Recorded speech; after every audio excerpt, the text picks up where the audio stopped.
And a welcome here to Wake Up Call with Dan Tortora, where sports truly meets that thing called life. I hope you're having yourselves a wonderful morning this morning. I appreciate your patience here as we are back in studio, and my allergies they're better. They're better than they were the last couple days. I will say that.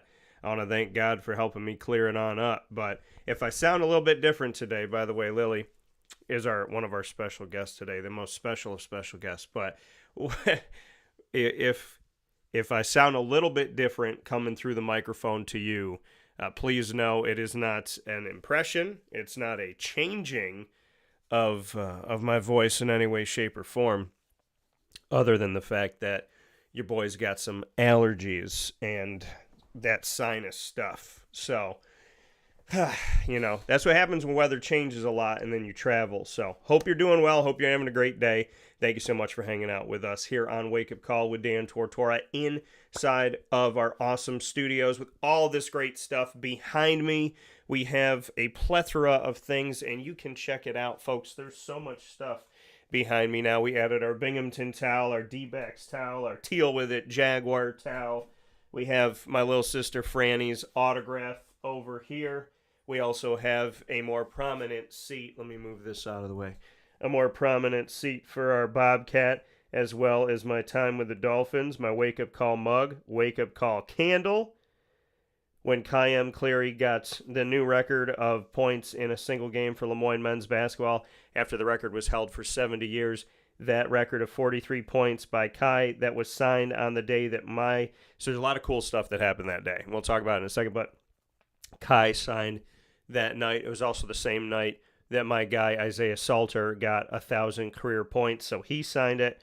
The coaching staff signed it. Athletics director Bob Beretta signed it, and that also happens to be the game that my show and my company sponsored. So the day that history was made with Kai Cleary, where a record was broken of 7 decades, 70 years, my company was sponsoring that game. And also the day that my good buddy got 1,000 points, Mr. Isaiah Salter, my show was sponsoring. So God is good. That's all I have to say about that. Big time shout out to Lemoyne and much appreciation.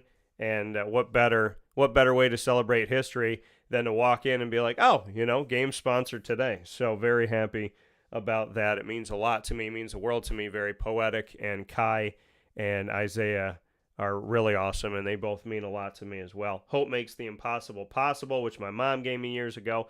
My Jaguars tin that I can refill, and you can go refill your tin by going to Ma and Pa's. So there's a lot of great stuff that you'll find in the studio here on Wake Up Call with Dan Tortora. You are watching and listening on Wake Up Call.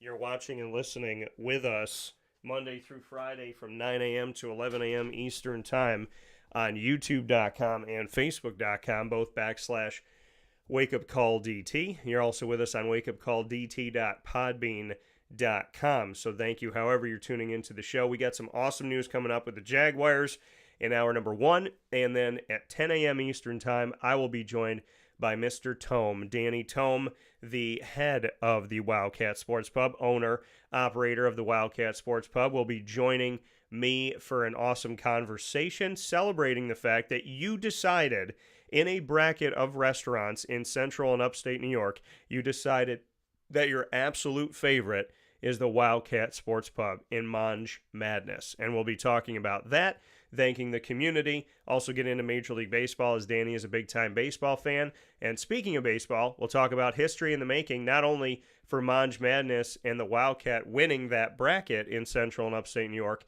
but also the fact that the Wildcat Sports Pub is making history by being at the Syracuse Mets Stadium at NBT Bank Stadium, and they are serving every single game. Tater tots and wings. You can go out and see the Wildcat down the third base line, so make sure you check them out if you haven't already. So you can, for the first time ever, you can go and see the Wildcat on 3680 Milton Avenue in Camillus, New York, and you can also go and see them at the Syracuse Mets game. So we'll be talking to Danny at 10 a.m. to celebrate that.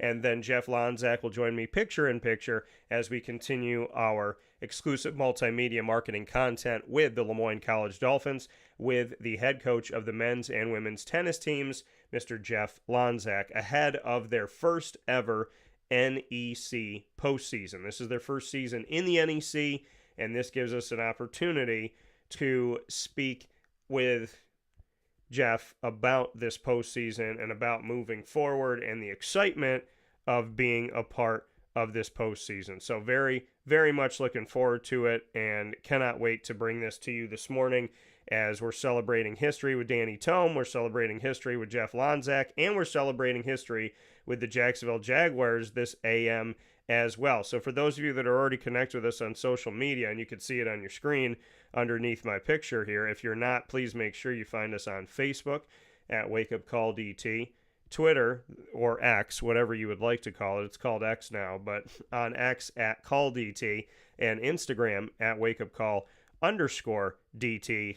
Make sure you find us on any one of those outlets and make sure you click like or follow, subscribe, whatever it may be, and you would see my information that I put up this morning right before the show started. And that information is the fact that the Jacksonville Jaguars have found their extension contract for linebacker Josh Allen, who's no longer known as the other Josh Allen. He is Josh Allen himself, the single-season franchise leader in Jacksonville Jaguars history in sacks per season with sacks in a season, I should say, with 17 and a half. He is now the single-season leader, and I was there when it happened, the single-season leader in sacks in a season for the Jacksonville Jaguars, single season leader with 17 and a half sacks. I am extremely proud of him, happy for him. This is awesome. It is a great moment, and I can't say enough. I can't say enough about Josh Allen. You know, just a professional, hardworking guy, and somebody who really puts himself out there as a leader. He carries himself as a leader, and I got a lot of respect for him. I really do.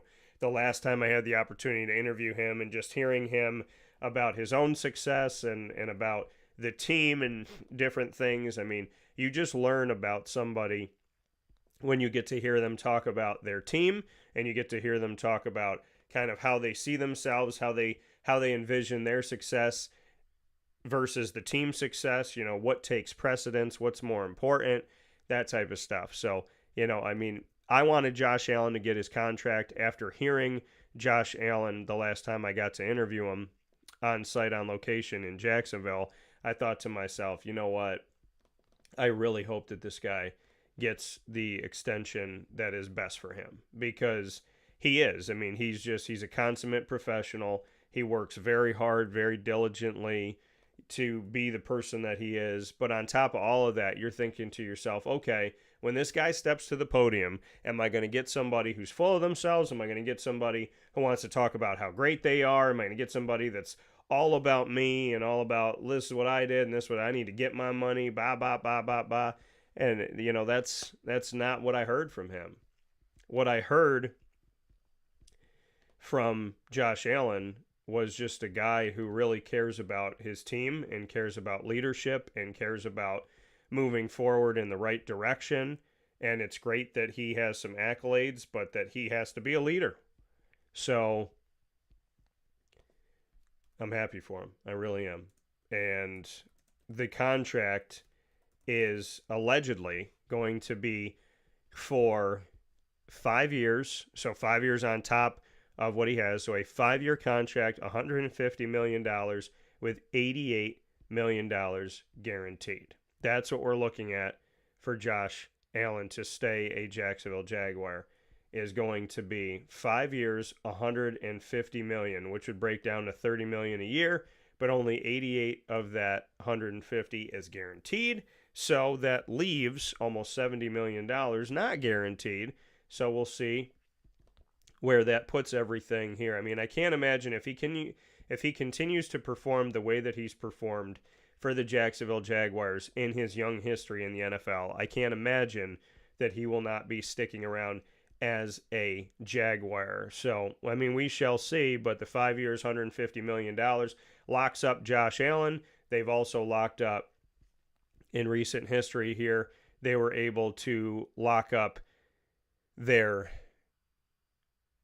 other linebacker, Foye Oluokun, in their linebacker core. So they lock up a captain. They lock up two captains, two leaders. And Josh Allen now is locked up. Foye Oluokun locked up a little bit before this. And now the focus, I would imagine, is going to go to Trevor Lawrence and what they can do with their quarterback situation as they step forward here, as Trevor Lawrence is still in his rookie contract. So a lot of excitement, a lot of fun, and Josh Allen, as of this morning, literally woke up, and this morning we see that Josh Allen has been extended as a Jacksonville Jaguar. He will be there beyond his rookie contract, and he has a 5-year, $150 million contract, allegedly, and it will have an alleged $88 million guaranteed. So congratulations to Josh Allen on locking up that contract with the Jacksonville Jaguars, and much excitement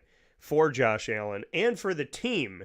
So when we look at money now with the Jacksonville Jaguars, and keep in mind, folks, they had to do some things to, have some money. They didn't have a lot of money in this, and Josh Allen was supposed to be locked into their franchise tag, and I kept saying they got to get a deal done because Josh Allen was going to count for almost all of the money they had. They had like $29 million to spend. He was going to cost, I think, 24 or 24 and a half. So they were barely going to have $5 million to spend. Now they got some money working, which is a good thing.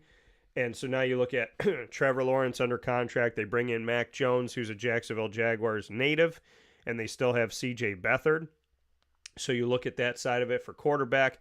They re-signed Dearness Johnson, and so he'll be the third stringer behind Tank Bigsby, who's going into his sophomore season in the NFL, and Travis Etienne Jr., who's still under his rookie contract, same year as Trevor Lawrence. You got Christian Kirk, who's coming back, Gabe Davis, who they signed and brought in on a few years, Zay Jones, who is staying with the team, Devin Duvernay, who will take over the kick return and punt return duties you would potentially imagine here with Jamal Agnew not being on the team anymore. Evan Engram, who's one of the best tight ends in the country, which I believed when he came into the NFL, and he's definitely surged and shown that over the last couple seasons.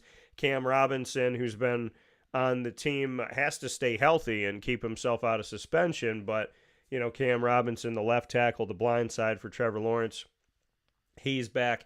Mitch Morrissey's going to take over at center from the Buffalo Bills. Luke Fortner will back him up, who played center immediately after being a rookie coming out of Kentucky, drafted by the Jaguars in the early rounds, I believe the third round just a couple of years ago. Brandon Sheriff back at right guard. Ezra Cleveland is at left guard. We're going to see what they do here with this. Keaton Sutherland, Chandler Brewer. There's a bunch of different guys there at that left guard. That could be an open position here. And Anton Harrison, who was drafted last year and played right away, is back at right tackle.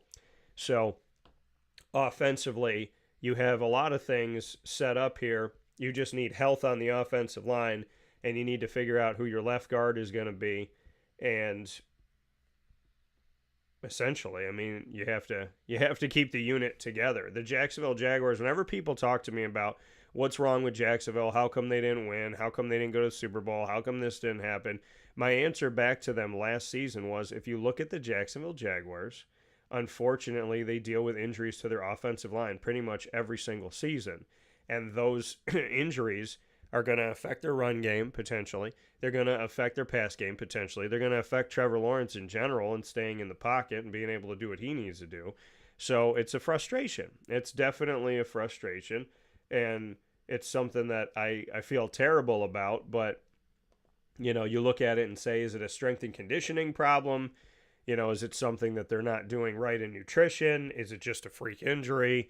But getting these guys healthy and keeping them healthy is going to be paramount to not only the Jaguars, but to any team that hopes to win in football, is keeping those guys in the trenches. I mean, I keep going back to what George O'Leary said to me when he was the UCF head coach and had a lot of success, and Coach Blake Bortles, who went on to become a Jacksonville Jaguar. when you look and have better numbers than people anticipated or people might even believe, go back and check his stats now. But looking at, and he did a lot more with less. Before Trevor Lawrence came into the Jaguars, Mark Brunell was number 1 in the history of Jacksonville as a quarterback. Blake Bortles was number 2. And Mark Brunell had a hell of a lot more than Blake Bortles had, with no disrespect to the players that were on the team when Blake Bortles was quarterback. We're just talking about Jimmy Smith, Keenan McCardell, Fred Taylor, Tony Baselli, Tony Brackens, Donovan Darius, Aaron Beasley, Kyle Brady, and the list goes on and on and on and on when you're speaking about the team that Mark Brunell had. That defense that he had to help him, and that offensive line, and that blindside Tony Baselli, and that running back in Fred Taylor, and those weapons that he had in, out in the field in Keenan McCardell and Jimmy Smith and Kyle Brady. I mean, Blake Bortles didn't have that. And Blake Bortles' numbers are pretty darn good for something, for not having a lot of the weapons that Mark Brunell had. So when you look at that, and you look at the fact that Blake Bortles and Mark Brunell are the only quarterbacks in Jaguars history to go to the AFC Championship game. Mark Brunell went to 2, Blake went to 1, Trevor's yet to go to 1.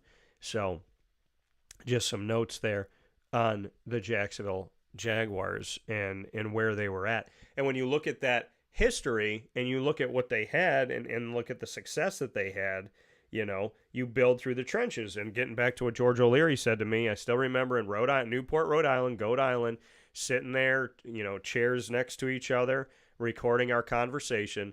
And we were doing an interview there, and George said, listen, he goes, if you don't build a team through the trenches, if you don't start from the inside out, and you don't know that your offensive and defensive line are the most important pieces to your team, then you shouldn't be coaching. You should get into something else. He said, you build a championship in the trenches. That's what he said. And I never forgot that. And, Alan said, morning, nice t-shirt. Where'd you get it? Oh, Alan, all my upstate stuff, my Salt City stuff, my 3-1, any of that, I got it at Witty Wicks. It's in Township 5 in Camillus, New York. It's right in front of Movie Tavern. So make sure you head out there and look up this, go and see what you can get. I would imagine, I haven't been there in a minute, but I would imagine that they have some good stuff in there. But Salt City, yeah, that comes from there. My upstate shirt that I wear all the time, or my long sleeve hoodie that's like thin. It's really nice because it's like you're wearing a hoodie, but you're not. You're wearing a shirt, but it's got a hood on it. My upstates are both from Witty Wicks as well. So, yeah, make sure you check them out. Local place. Appreciate them. Appreciate all the hard work that they do. So make sure you go check them out. But, yeah, I mean, getting back to the Jaguars, you build in the trenches. And so you got to keep that offensive line healthy. And when you look at the defensive line, they brought in Eric Armstead from San Francisco, and he has a meniscal injury, so you have to talk about, they brought a guy in, but he's got to be healthy. Adam Gotsis has been moved around here. He's got to be healthy. Devon Hamilton, Roy Robertson Harris. They need some depth on the defensive line. I would imagine they're going to go after this in the draft. That's what I would think. I would think that in the draft, the Jacksonville Jaguars are going to go after defensive line at some point. And then, I think the linebacker core is arguably the strongest that they have of any core on the team. And that's offense, defense, and special teams. I would say that their linebacker core is the strongest. Devin Lloyd, Chad Muma, Foye Oluwakin, who I said was just extended, Trayvon Walker, Josh Allen, who was just extended, Yazir Abdullah, who they brought in recently here. And then on the secondary world, they have Ronald Darby, who came in, Darnell Savage, who can play corner or safety. You got Ronald Darby at corner. You got Tyson Campbell at corner, but he's got to stay healthy, the guy that they drafted out of Ohio State. And then you got Antonio Johnson, and then you got Andre Sisco, who they drafted in the 3rd round out of Syracuse, who I consider a steal, who's one of your safeties. You also have Dewey. Andrew Wingard is on the team still. Greg Jr., Tavon Campbell, Monteric Brown, who they got late in the draft a couple years ago. So they got some stuff there. I think if I'm the Jacksonville Jaguars and I'm drafting 17th overall in the 1st round and they stay at 17, I'm looking for best available. I'm definitely looking at offensive and defensive line, though. To go to my point of you build a championship in the trenches, that's where I'm looking if I'm the Jacksonville Jaguars. But the good news is they have locked in Foye Oluokun as well as Josh Allen. So on that, in that linebacker core, which I consider to be the best core of the Jaguars' current team, you now have a 3-year contract extension worth up to $45 million for Foye Oluokun, and you got a 5-year, $150 million with $88 million guaranteed contract with Josh Allen.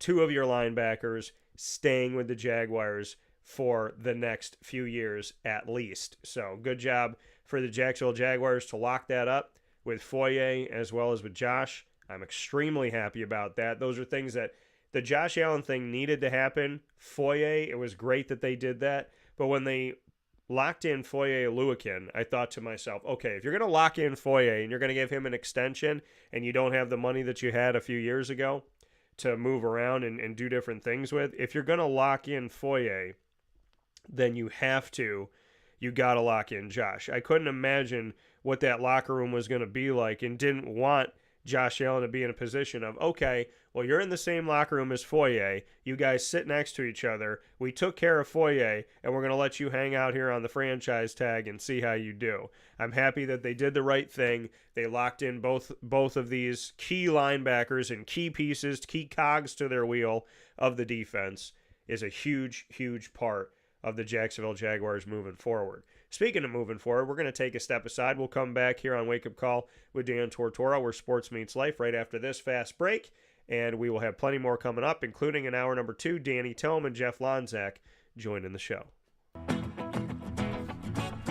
Hi, this is Amy from Mother's Cupboard, home of the whole frittata. We are open daily 6 a.m. to 1:30 p.m. For takeout orders, call 315-432-0942 and tune in to Wake Up Call with Dan Tortora for our monthly food challenge and try our Wake Up Call signature menu item available 7 days a week. Here at Mother's Cupboard, we are Central New York, and it's our honor to serve you. Ma and Pa's Kettle Corn and Popcorn Factory remind us that every day is worth celebrating at 201 7th North Street in Liverpool, New York. Open Monday through Saturday in-store and always online at maandpaspopcorn.com. Serving our Central New York community and beyond, order anywhere, anytime at maandpaspopcorn.com. Stop in to get a tin at Ma and Pa's on 201 7th North Street in Liverpool, New York to get your half-price refills for the rest of your life. Come to Ma and Pa's for your holiday gift giving for family, friends, employees, and clients. And remember, for fundraising and events, to call 315-450-6272. That's 315-450-6272. Ma and Pa's Kettle Corn and Popcorn Factory. How corny are you? This is Jimmer Sikowski, owner-operator of Chick-fil-A Cicero, 7916 Brewerton Road in Cicero, right in front of the Home Depot. I had a deep feeling that God wanted me to do something bigger with my life and to help people, help others. I kept putting Chick-fil-A in my life, and I realized as I was going through the franchise selection process that positively impacting the lives of others was really core to what we do here at Chick-fil-A. First of all, it starts with the food. The food is brought in fresh daily. We bring in local produce. We prepare to order in the kitchen. We hand bread our chicken. We hand spin our milkshakes. It's great food. It doesn't taste like fast food. I think the second thing is the way people feel when they come in a Chick-fil-A restaurant. It's different. We try to treat people with intentional kindness here, which is very different and deeper than good customer service. And so I think it feels remarkable for most people to come in a Chick-fil-A restaurant. And then lastly, the impact that we try to have in the community is very different. It's a big part of the expectation of every operator of a Chick-fil-A restaurant is that they're actively engaged in their community, they're a leader in the community, and they're making a difference. When they realize that what we're striving to do is to shine a little light in their life, that's a very, very different experience than you will have in any other quick service restaurant. And it's that remarkable experience that I think people will emotionally connect with.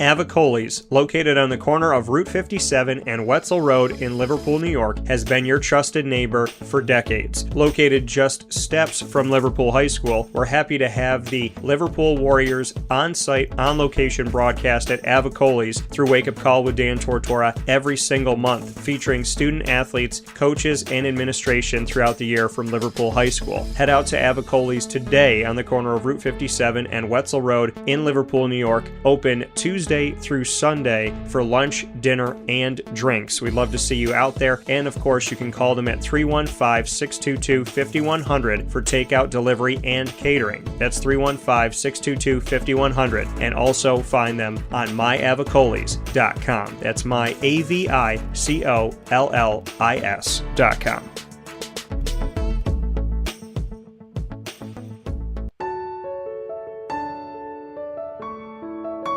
Having peace of mind when you're out of town that your furry-loving friend is safe and sound means taking them to Canine Campground, because we all know that when it comes to the love of our pets, it goes well beyond the call of duty to make sure they're safe and sound. Right, Lily? So take a ride to 242 Johnson Street in East Syracuse, New York, and see Canine Campground and where your dog will be staying, in the classic cabin, the executive cabin, the grand cabin, or of course the luxury cabin, because if you know Lily, you know she loves luxury. Now you don't have to wait to the last minute to find a family member or a friend that'll take your dog for a few days. Call Canine Campground at 315-299-4013. That's 315-299-4013. Their drop-off and pickup times are Monday through Sunday. Check K9campground.com for more information. That's the letter K, the number 9, and campground spelled with a K.com. K9campground.com. When you're going out of town, bring your dog to Canine Campground.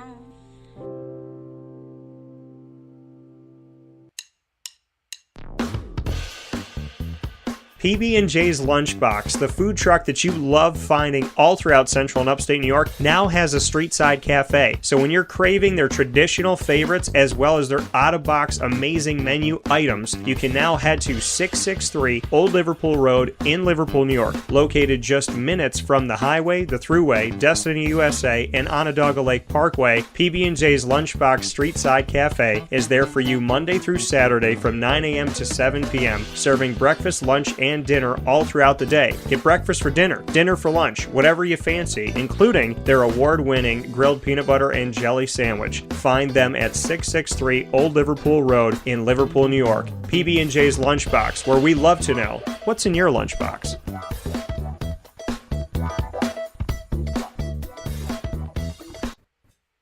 Welcome back here to Wake Up Call with Dan Tortora, and you speak about breaking news happening right now. I talked about the fact that this morning Josh Allen gets his contract extension with the Jacksonville Jaguars after Foye Oluokun got his recently here as well. And we have more breaking news for the NFL for you this morning.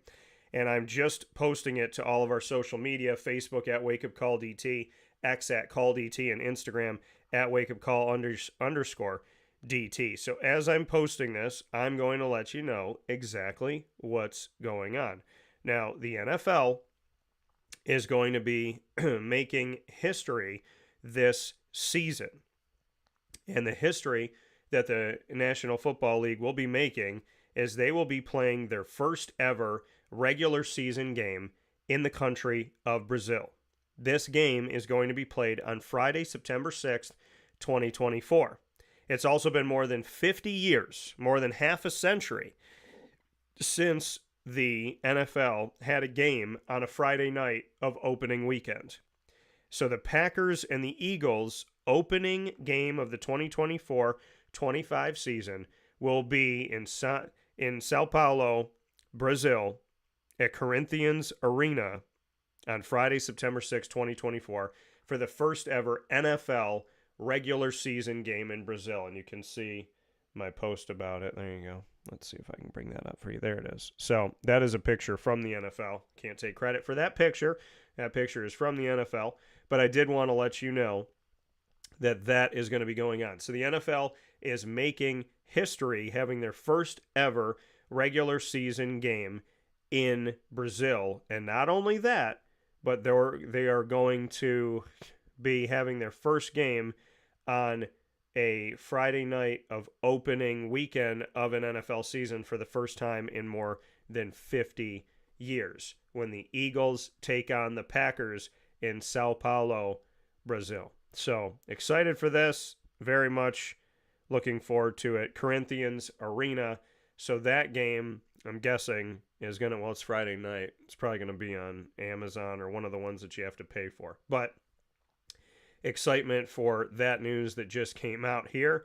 So definitely looking forward to that for the NFL and this upcoming season and what's going to be. We got a lot of great stuff coming up with the NFL. You know that I am going to be doing my mock draft that I do every single year, and I'm very excited about that. I'm going to be involving my guy Al Romano, and I'm also going to be looking to involve my guy Jeff Cook. So Cookie and Romano for the mock draft. We usually do it at Pizza Man Pub, so stay tuned for the news on what we're going to do with that. But I'm very excited about the NFL draft coming up in, what is it? Today's the 10th, so it's going to be 2 weeks from tomorrow. That's insane.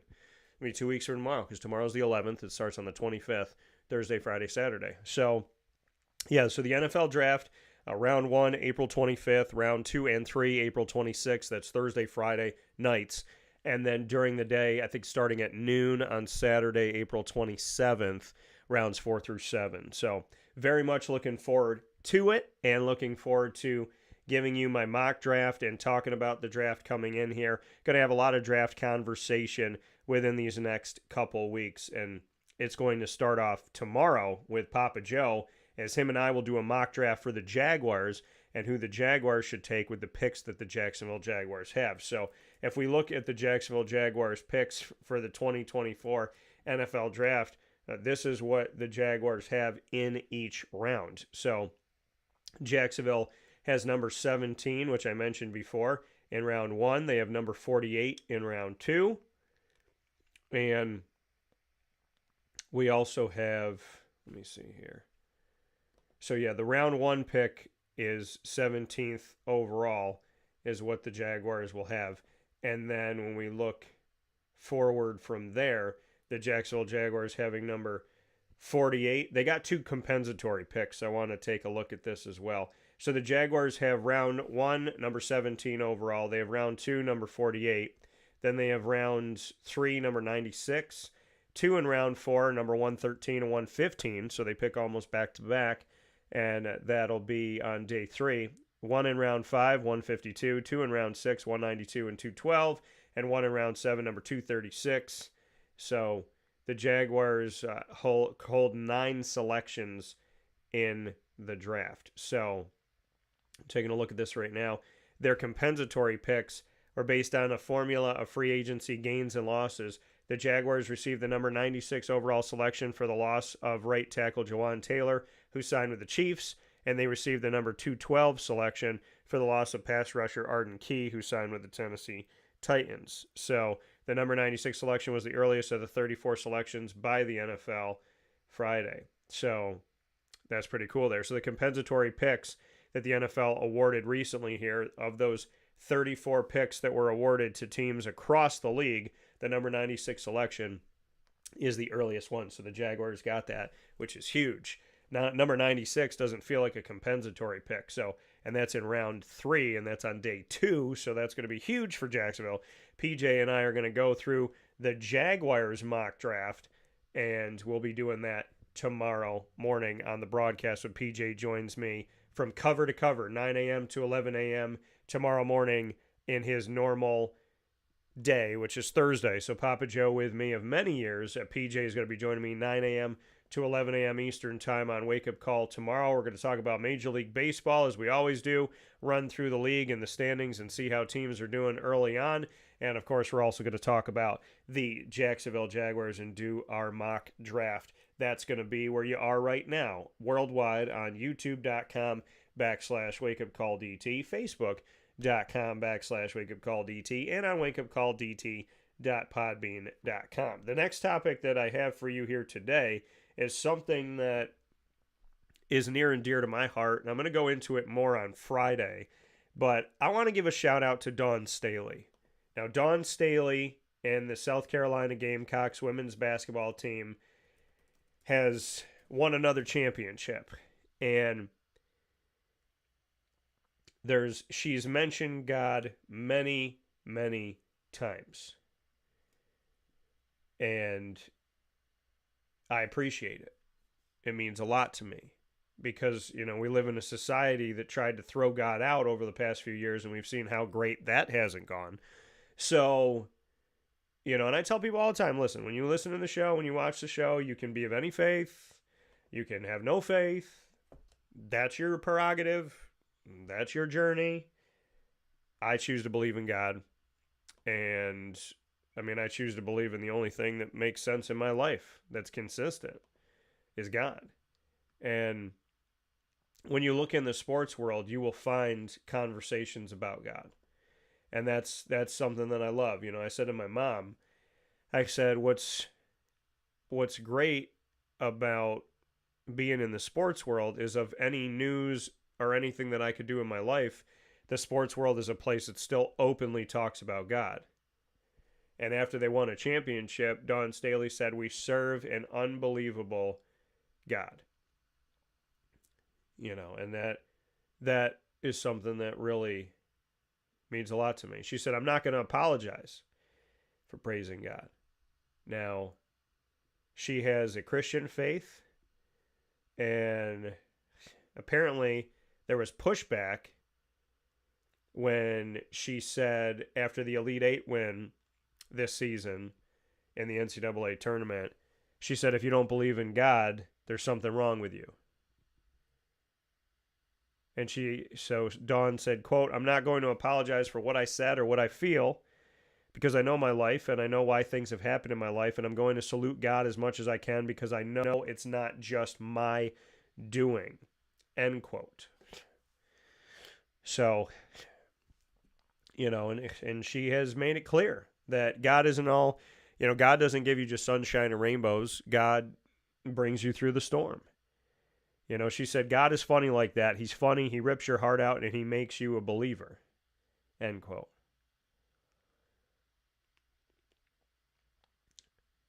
She said, quote, I just want you to know that the God I serve, when he closes a door, he opens a door that is giving you unimaginable success. End quote. And I love it. I absolutely love it. Undefeated season. And they take down Iowa and Caitlin Clark in Caitlin Clark's swan song in college. They win 87-75. And like I said, I'm going to get into more of it on Friday when we do Lead, Learn, Evolve, Ad-Lib, and Deliver, proudly presented by Chick-fil-A Cicero and Chick-fil-A Clay. But I wanted to make a note of that today. I wanted to speak about that today. I wanted to speak because it was on my mind because, Dawn, I was talking to my mom about it when we just took a trip, some mother-son time, and always love traveling with my mom to this day. Love my mom. Love my mom, love my dad. They're amazing, amazing people. And I was talking to my mom about it. I said, Dawn said, she was like, if you don't believe in God, there's something wrong with you. And, I think that's incredible. I think that's absolutely incredible that she stuck up for God like that and said, hey, if you don't believe, because it is, there's so many people I shouldn't say so many people. There's been conversation over these past few years of people, they believe in crystals. They believe in, materialistic things. They believe in money. They believe in worshiping women. They believe in worshiping men. They believe in worshiping celebrities. And God, if you believe in God, it was like, ooh, why? Why do you do that? And people, I've had people question me. I'm a single man, and when I'm dating, I've had women be turned off by my belief in God, and it wasn't even overbearing. It was like, yeah, I believe in God. That was the extent of the you know what I mean? I was like, God is a part of everything. But that's a sad part of life now, is that, and I'll use it from my perspective in dating and in the media. I'll use it from both perspectives. Dating for me, whenever it gets to, do you believe in God? I know that I'm going to, based on recent history of the last 6 years, I'm going to lose a lot of women wanting to date me when I tell them I believe in God. And it's sad, but it's real. Whenever we get to that point, like I feel it when I'm talking to a girl for the first time, I feel it like in me when I'm about to, because I just freely talk about God. So when they're like, oh yeah, what do you do for a living? And I'm like, I own my own company. I'm a broadcaster. I've been doing this thing for over 20 years. My company's over 11 years old.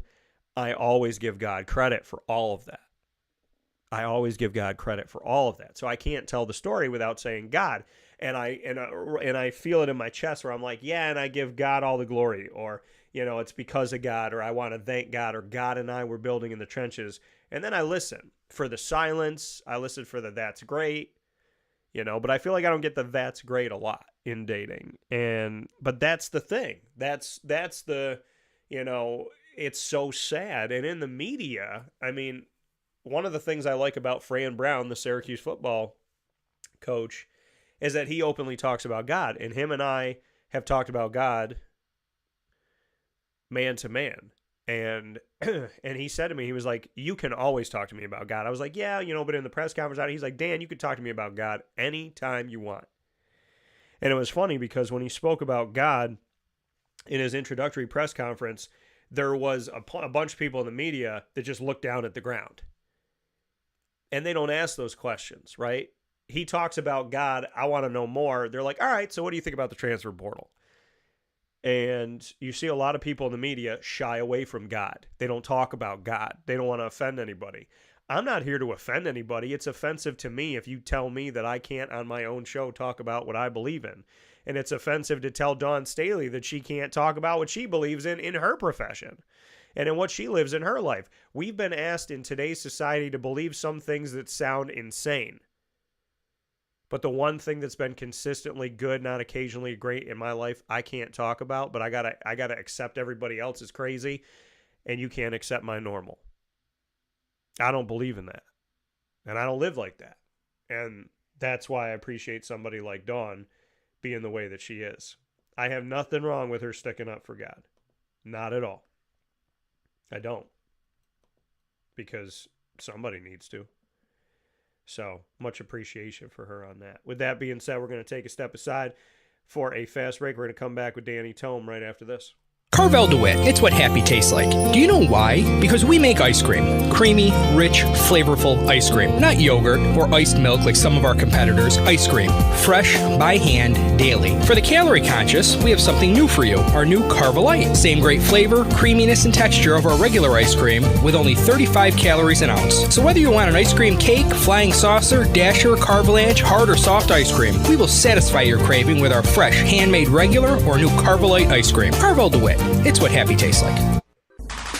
The Wildcat Sports Pub in Camillus, New York is located on 3680 Milton Avenue in the Home Depot Plaza. It is your family-friendly sports bar and restaurant. Folks, some sports bars aren't family-friendly. Some family-friendly restaurants are not sports bars. The Wildcat Sports Pub in Camillus, New York is proud to be both. It is that marriage that you've been looking for years. The Wildcat Sports Pub is your home base for your sports bar and restaurant needs, games for the kids, indoor and outdoor activities, and enough things on the menu to come back every single week and get to try something new. They're open Sundays from noon to 8 p.m., Monday through Wednesday, 11 a.m. to 11 p.m., and Thursday through Saturday from 11 a.m. to midnight. For reservations and party information, call 315-487-2222 for the Wildcat family-friendly sports pub and restaurant.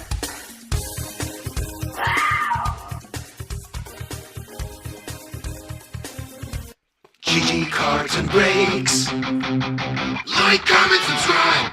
GG Cards and Breaks hanging out here with you in the community on 639 Delmar Place in Syracuse, New York. You got to get your way over to GG Cards and Breaks, open 7 days a week, Monday through Saturday from 10 a.m. to 6 p.m. and on Sundays from 10 a.m. to 5 p.m. They have everything you need, whether you've collected cards your whole life or if you've never done it before.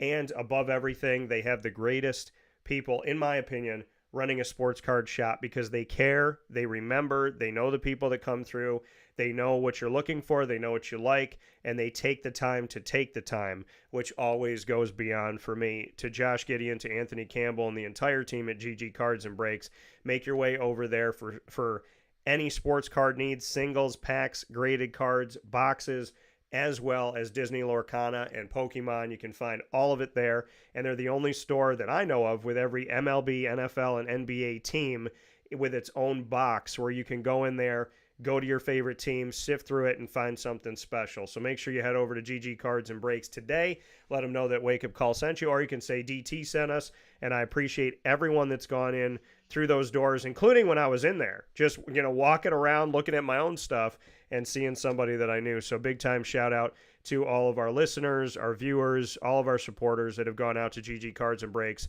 and trusted our word on that. We appreciate it. So with that being said, speaking of trusting our word and going out somewhere, we've been working with the Wildcat Sports Pub for 8 years now. It's almost been a full calendar 8 years with Danny Thome and the team, and I could not be more proud of a place in our community.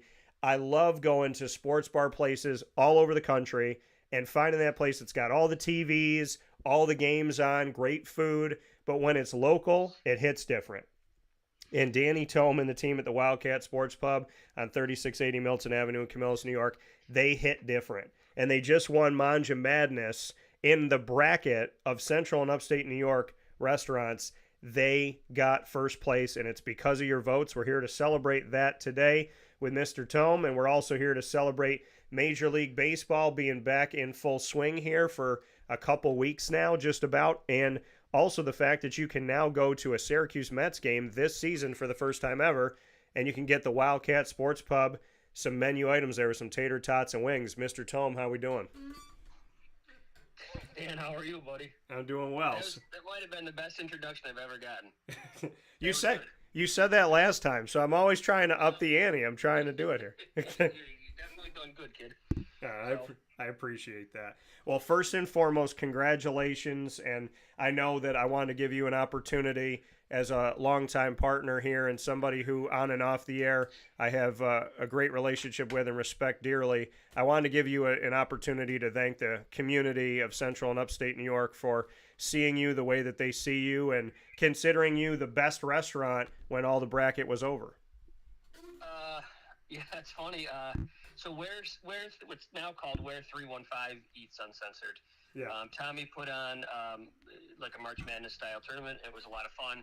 I didn't even realize we were in it until halfway through the first round, and we were up against a great local restaurant, Joey's, over on the Boulevard. And we rallied for some votes, and we were able to get all the way to the end and win it. And it's quite an honor. And I don't know if we have the best food. I don't know if we have the best service. I don't know if we have the best atmosphere. But I think, to your point, everything kind of hits. I think we're high in all those categories. Yes, there's places to get a better meal, but the prices might be high. The parking might stink.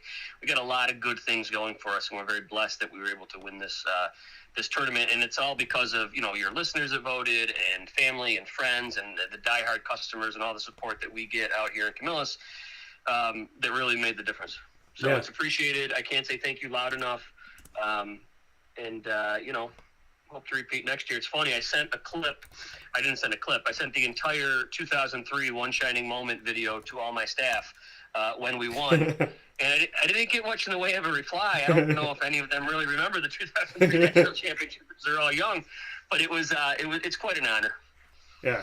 Well, I mean, to all of them that, there was a time where Syracuse basketball was in the tournament. So maybe that's something we have to remind them of. But let's get into baseball here for a second. If you go to NBT Bank Stadium, this is another historical moment. So you win Mange Madness, and also in the same year of doing that, Syracuse Mets open up their 2024 season, and for the first time ever, the Wildcat is on site serving and you could go down the third baseline, go to the Wildcat on site at NBT Bank Stadium for all home games for the Syracuse Mets. Get yourself some tater tots and wings. So now you have two locations, your main on 3680 Milton Avenue in Camillus, New York, and you also have your stand on the third baseline for the Syracuse Mets games. Just what that means to you, why you did it, and the choosing of wings and tots to have at the Syracuse Mets games. So, yeah, it's exciting. You know, they've had 4 home games now, and 2 have been excellent. 2 have been just with the weather been a little rough. But that's, it's April baseball. Sometimes you get a stretch of cold weather. But to be able to expand our brand to another place without really doing another place is great. We got a great staff over there. The reason that we chose the wings and the tots is, we're known for our pizza as well, but they do have another pizza provider in there that does a good job.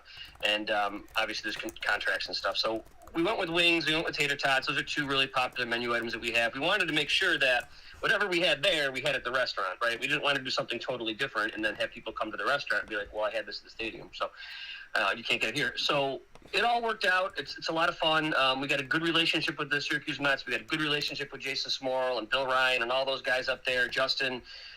So we're excited about it. I think it's going to be great in the summer. It's a great place to go and watch a baseball game right here in Syracuse, New York. We're very lucky to have a AAA affiliate, even though it is the New York Mets, right? It's still good to have them here, and it's a lot of fun. So if you go out to the game, stop down third baseline by the way out by the bar there. It's a great location, and hope to see people there from your listening audience. Yeah, and what I love about it is my dad and I, obviously there was a place there last year, and my dad and I were sitting by the third base line, or down the third base line, and so we went over to that. So when I was talking to my dad, I said, hey, just so you know, like where we typically go and would, look around for some food, that's where the Wildcat is now. So an excuse. I know it's not something that's there at the Syracuse Mets games, but I have to say this, and I want to shout out your wife, Heather, because she made a comment the last time I went into the Wildcat. She was like, you are always talking about our fried dough. And I just want to say to this credit, and I'm going to say this on the air, and it's not because we know each other. It's not because we work together. I literally tell everybody this, and I'm very specific about it. There is no better fried dough, in my opinion, in Central and Upstate New York, including the fair, and I grew up on the pizza freaks and all that stuff. There is no better, in my opinion, fried dough than at the Wildcat Sports Pub. And your son, Joey, he knows. He said, hey, it's not on the menu, but we got some, we got sometimes we have caramel, sometimes we have chocolate. He always hooks me up. So I got to shout out Joey's service, but your fried dough, Danny, I will put it up against anybody. So I want a fried dough challenge is what I want, and I'm gonna be a giant proponent of making sure the Wildcat wins that one. I appreciate that. You do champion our fried dough. I've definitely heard you say that before. I guess the chocolate sauce and the caramel sauce and the strawberry syrup. I guess that's what do they call it now? Like when there's something that's hidden on the menu, right? Yeah. I guess that's more what that is. But our fried dough's good. It's our pizza dough. And our pizza dough, I think, is very good, and that's all it is. And it's all fresh made the day of, and the day before, rather. And, it sells well, and I'm glad you like it. I don't eat much of it because, it feels, I'm getting older, and I got to watch what I eat, I guess. But it does sell very, very well, and I appreciate the kind words around it. Yeah, absolutely. So here with Danny Thome, final note here as we celebrate them with winning Mange Madness, the bracket here in Central and Upstate New York, as the restaurant that you have chosen, as well as speaking on the fact that you can go and get their food at the Syracuse Mets home games this season. Down the third base line, just look for the Wildcat logo that you know so very well. Last note here, Danny, as we talk about baseball, your Philadelphia Phillies were about a couple weeks in. Like I said, after today will be a full 2 weeks into the season. What are your thoughts? What's your take? And have you lifted the current ruling that you have at the Wildcat Sports Pub? Have you lifted my purgatory of being able to wear Diamondbacks in the restaurant? No. No, I'm teasing you, buddy. Listen, it's a new season. I think Philadelphia, they're 5-6 right now. I think they're going to be there at the end. I think they're going to make the playoffs, right? I think they're probably the second best team in the National League East. third, fourth best team in the National League. There's no reason they shouldn't make the playoffs. They always start a little stale. They're a bunch of hitters. You know, the weather and whatnot play a part. The Braves are going to be good. The Braves are they're probably the most elite team in baseball right now, either them or possibly the Dodgers. But the Braves are they're going to be good all year. It's good to see the Yankees doing well. I think the Yankees do well. It's good for baseball. The Yankees make the playoff. It's good for the sport. It gets people engaged, even if you hate the Yankees. So, you know, it's a long season. We'll see what happens. The Diamondbacks aren't doing so hot, right? Aren't they a couple games under 500, I think? They started a little slow, too. So I didn't ask you about that. I asked you about the Phillies. Well, Philadelphia's one game under 500. They lost last night. They play the Cardinals again tonight. You know, it's a fun, long season, and we'll see where we get, right? I'm sure we'll bust chops a few times between now and then. I don't know when the Phillies are playing the Diamondbacks, but I'm sure we'll talk. Yeah, we definitely will. One of my longest standing, one of my listeners from day zero, Jerry Hart, I want to shout him out. He's a Philly fan. So you made his day this morning, being another Philly fan, talking about the Phillies here this morning. But Danny Thome, appreciate you. Final note that you want to make. Let's make the note on sports cards, because you and I have to go over to GG Cards and Breaks. And coming up next week, we're going to have our next GG Cards and Breaks trade night. We've had 2 of them at the Wildcat. We did awesome with the first one, and then the second one we had even more people. We packed the entire room that you had, that party room that we have at the Wildcat of these last few years. We're looking forward to doing it again. So just what you want to say about the sports card element to GG's, because I know that for you and I, we're big kids in that world, and we like collecting ourselves.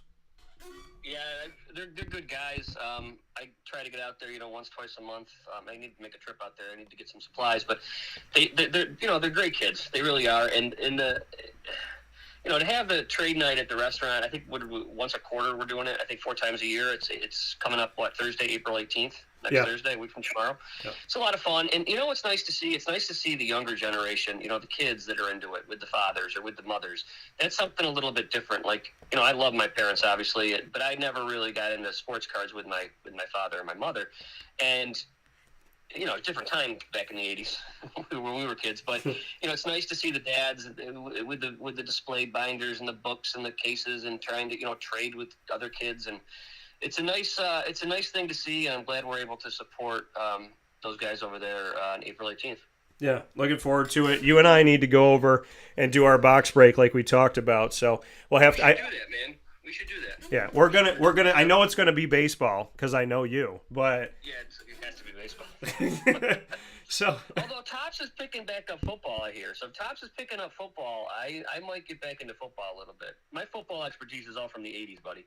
86 Tops, 85 Tops, 84 Tops, but current stuff, I'm kind of lost on.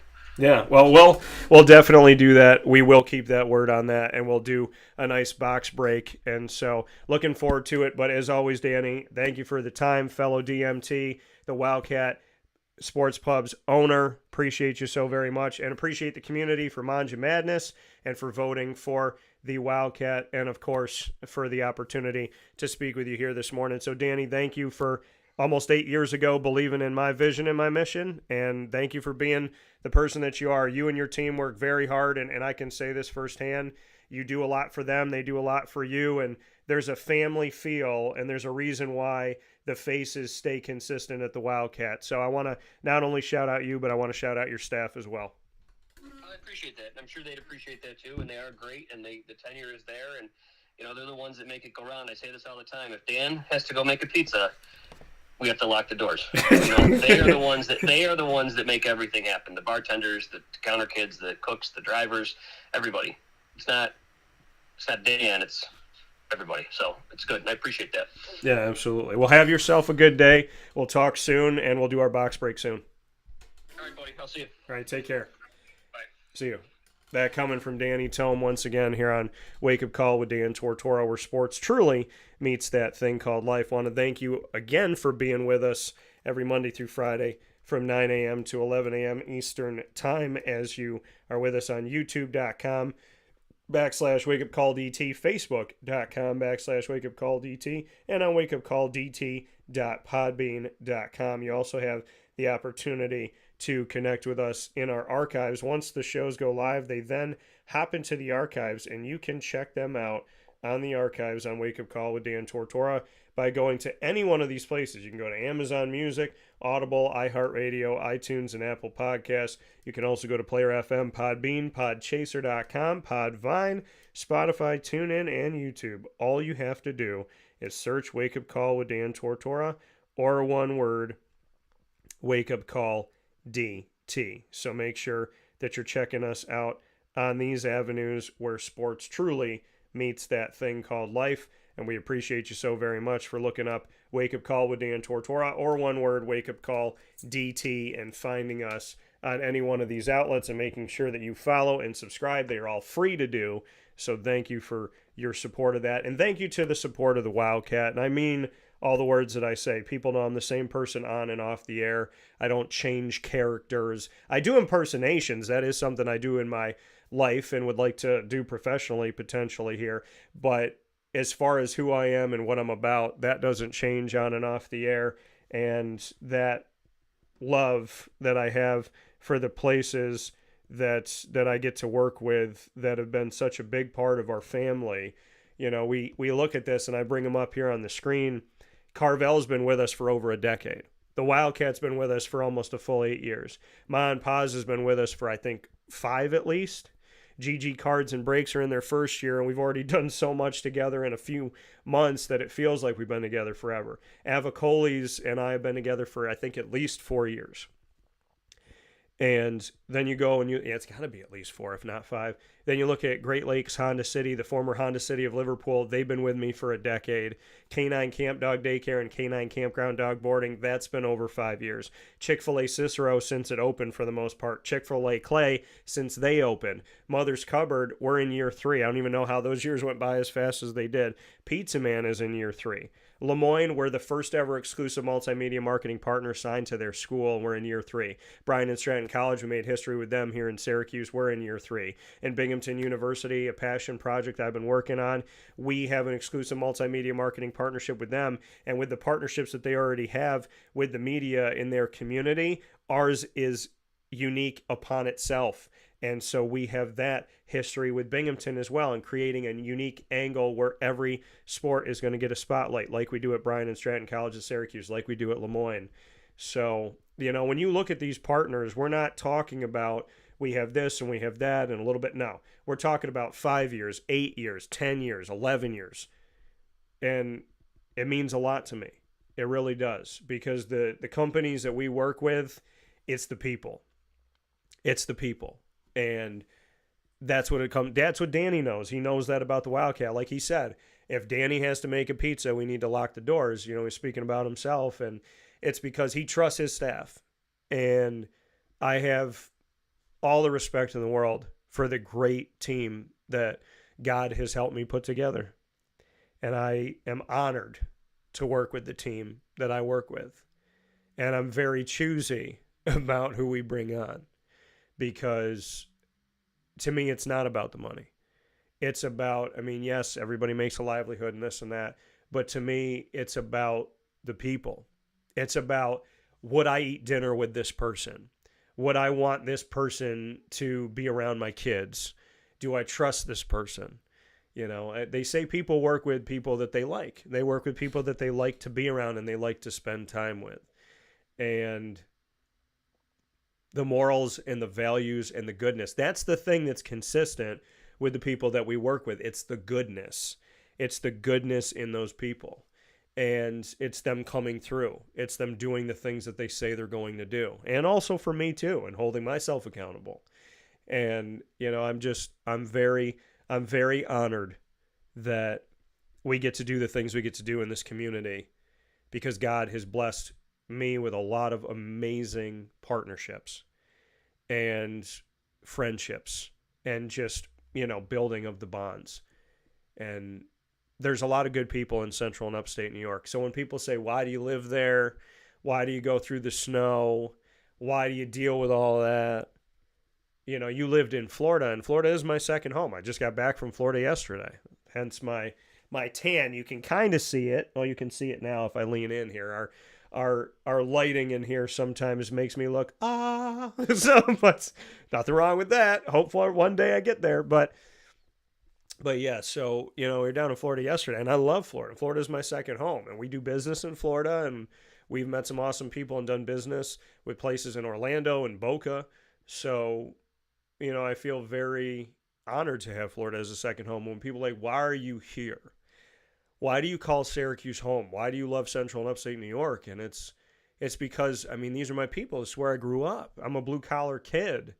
I know these streets. When I'm driving, I don't have to think a lot. I know this place, a lot of these, place like the back of my hand in a lot of ways. And, it's like, think about it. If I wasn't here, I wouldn't have met all these people. God brought amazing people into my life when I came home.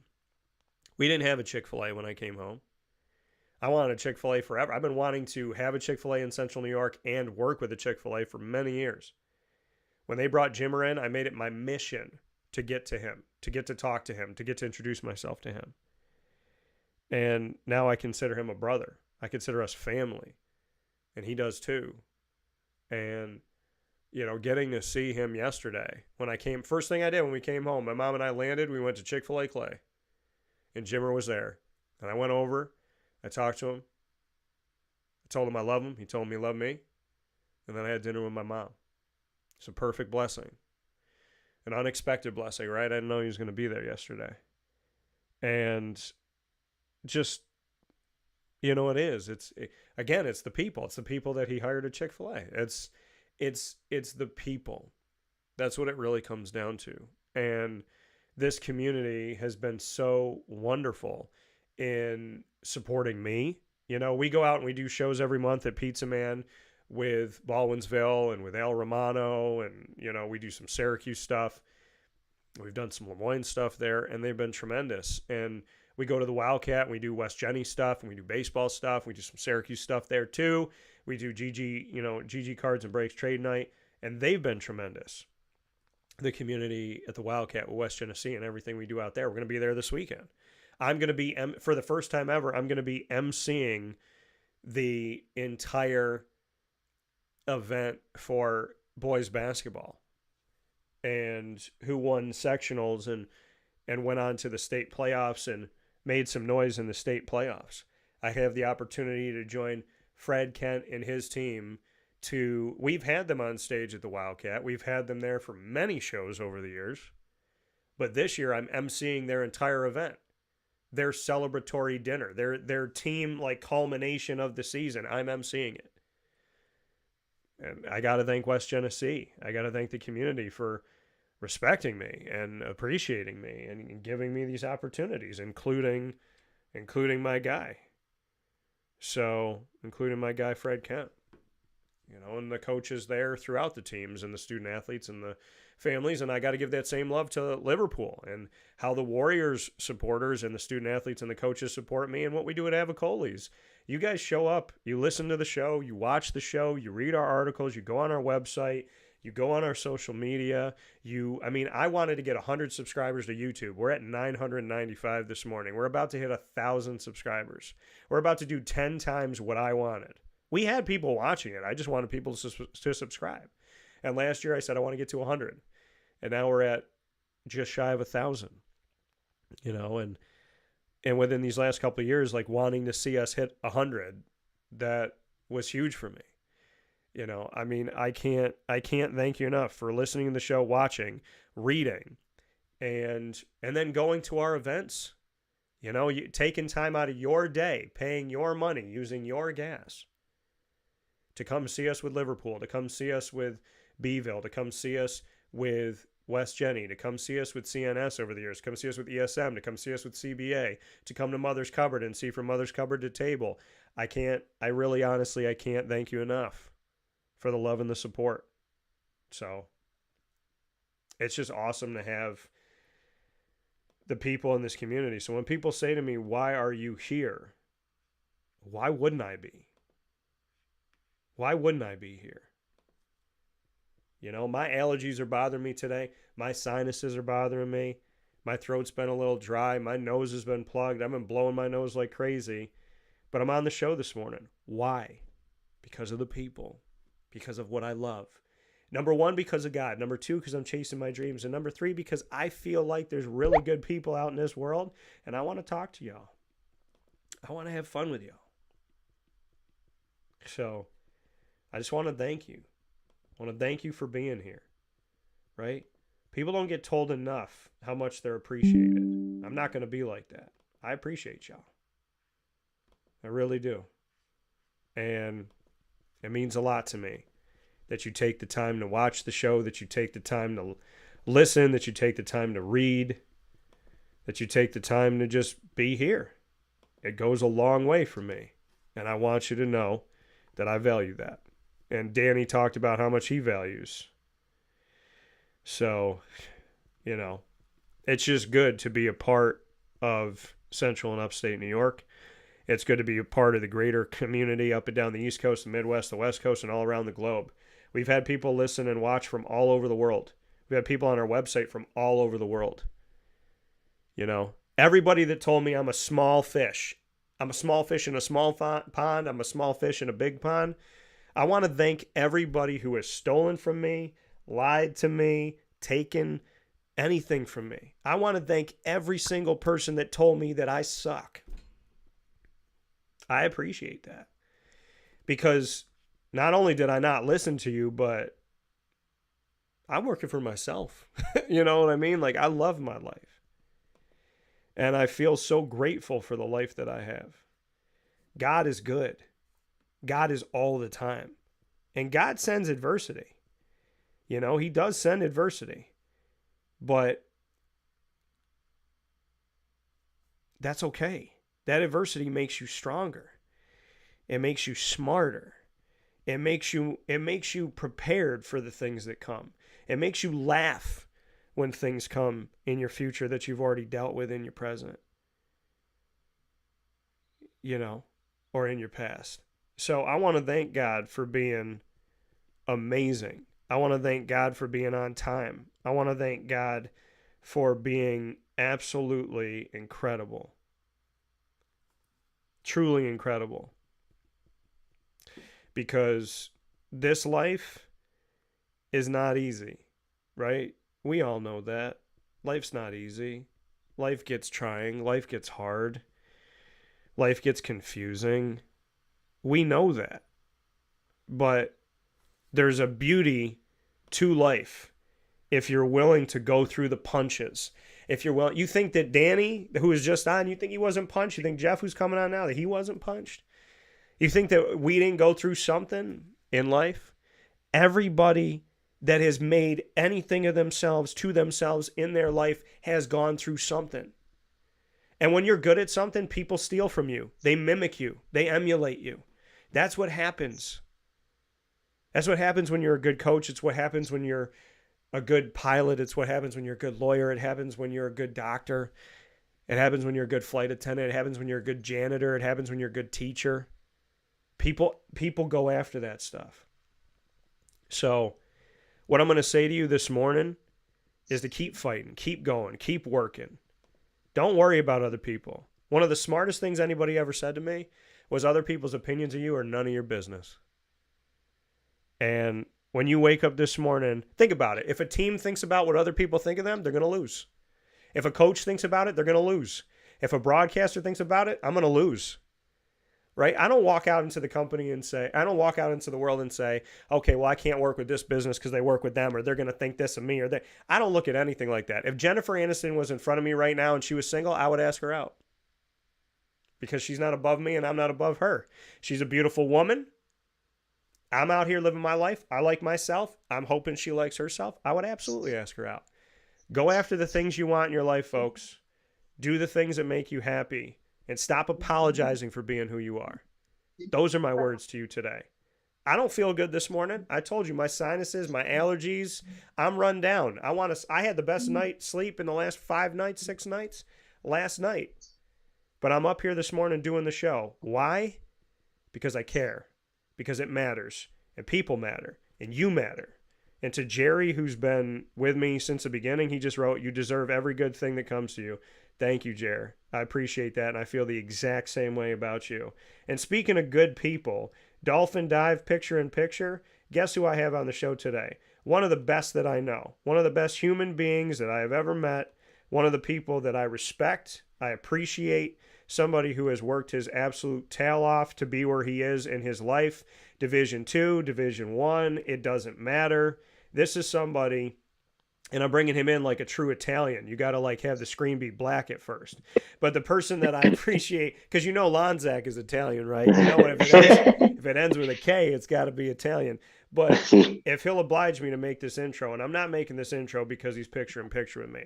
I'm making this intro because good people need to know exactly how people feel about them. Because we go through life, right? And when somebody's bad, we talk about it. We talk about, oh, you wouldn't believe what this person did to me. You wouldn't believe that this person cut me off. They broke up with me. They lied to me. They did this. They did that. But when we have the good people, and they're consistently good, not occasionally great, we have to talk about it. And Jeff Lonczak, let me tell you something about Jeff. He's a really good tennis player. If you go look at that history and you look at him right now, when we started talking, he was I think he was one of the top 30, top 40 for his age in the nation. Not in central New York, not on the East Coast, not in the Northeast, in the nation. He becomes a coach. He starts molding young minds and helping people, men's and women's tennis, and doing a tremendous job. It's one thing to be a coach of one team, let alone be a coach of two. That shows the faith that Lemoyne has in him. I respect the work that he's done. He goes all over the world to find the right people. Then you get to meet the people connected to him. You get to meet the woman that he's marrying. You get to just spend time with him, see him in his job, see what he's doing. Jeff, I can say he's a good tennis coach. I can say he's a good leader. I can say he recruits in a way that I respect. But more than anything else, when I need him, he's there. When I want to do a show and I want to get him on, he makes it work. Professionally and personally, he's one of the people that you go to bat for because he's a good person. He's not just a good coach. So he's on the show today, and he's always been on the show with me because of the respect that I have for him. So with that being said, I welcome Jeff Lonczak to the show. Jeff, how are we doing? Doing great, thanks, Dan. I feel blessed to be here. I'm always happy to see you and chat with you, and it's a highlight, and definitely it's not something you have to ask twice. I'm always in it. No, and I appreciate it tremendously, and you and I get to talk about something really cool that's going to be happening this week. Is that men's and women's tennis are going to make history. Is that you're going to be playing in your first ever NEC postseason, and the women will have their first postseason matchup in the NEC at the NEC Conference Championships. That's going to be happening this April 12th on Friday at 11:30 a.m. Eastern Time. That's going to be at Mercer County Tennis Center in West Windsor, New Jersey, against FDU. The men's tennis team on the same day is going to be at the same tennis center in West Windsor, New Jersey at 2 p.m. Eastern Time against LIU.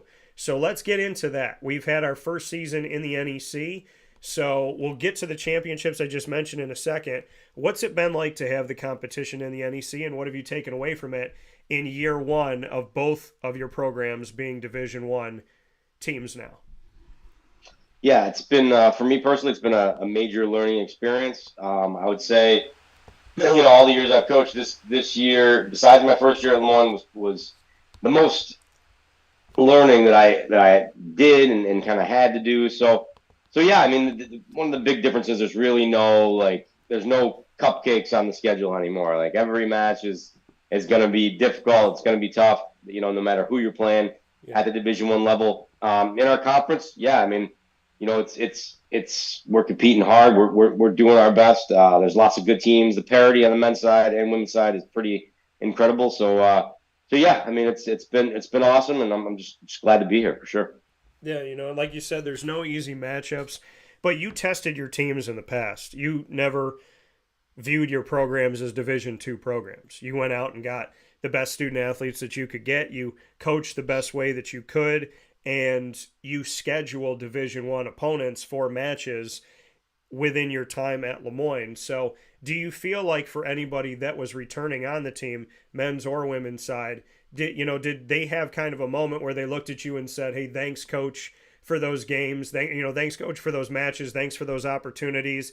Thank you for what you put us through in the past because it helped us now." Because you're playing a lot of these New York State teams, but you were playing these D1 New York State teams in the past as well. So have you had those moments with student athletes saying, like, we appreciate what you did to bridge the gap, because you didn't know we were going Division I. You didn't know Lemoyne was doing that for sure, but you scheduled those matches as if you were a Division I team. Yeah, I think the scheduling in the past definitely has been something that has helped us in the transition. And the players, yeah, I mean, they're definitely into playing the more difficult matches. I mean, that's what they want. They want to be tested all the time. So yeah, I hope the scheduling previously has kind of helped us going from D2 to D1. Yeah, we look at the schedule for women's tennis. I'll start with here, and we look at the Binghamton University, that victory that you had in the NEC. I just had Nick Zazula on the show. What can you say about that? Because you and Nick have gone up against each other twice here in the NEC, and you've had the opportunity to have these match, or pardon me, you went up against each other at the beginning of the season, could go up against each other again. But when you had that matchup out in Vestal, you've talked to me about their facilities and kind of what they have. What can you say about that? Binghamton is an associate member of the NEC in the tennis world. What was that like? Because you came right out of the gate, and the women's tennis team were able to get the historic first NEC win for any team. So that was a massive, massive get for one of your programs here to record the first Lemoyne NEC victory. So what was that like when you were down in Vestal? Yeah, it's awesome. I've known Nick and Libby for quite a long time. Competing against them is just a lot of fun. It was totally an honor to get that first quote-unquote NEC victory of any sport at Lemoyne. So it was great. Yeah, I mean, I feel really lucky to be able to compete against Nick and Libby for years to come. Their facilities, one of the best in the area. My friend basically built it, so I know that facility very well. And yeah, I mean, those guys are awesome, and it's been great to compete with them.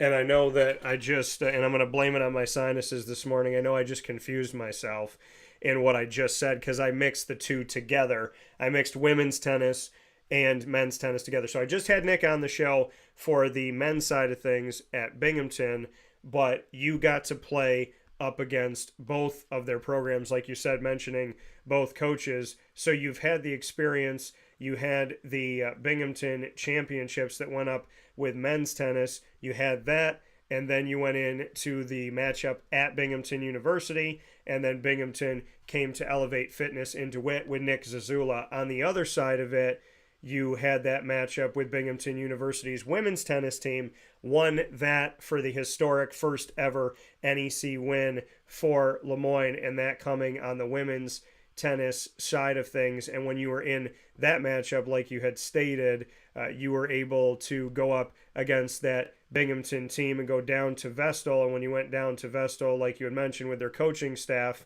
going down to Vestal and facing off against them with Binghamton University, that matchup that you had and the connection that you have not only to the coach but to their facilities, and getting to see that with Libby McGovern. So I do want to correct myself with Libby as well as with Nick and going up against them both. And I'm going to blame it on the allergies, and I'm going to blame it on my plane ride yesterday.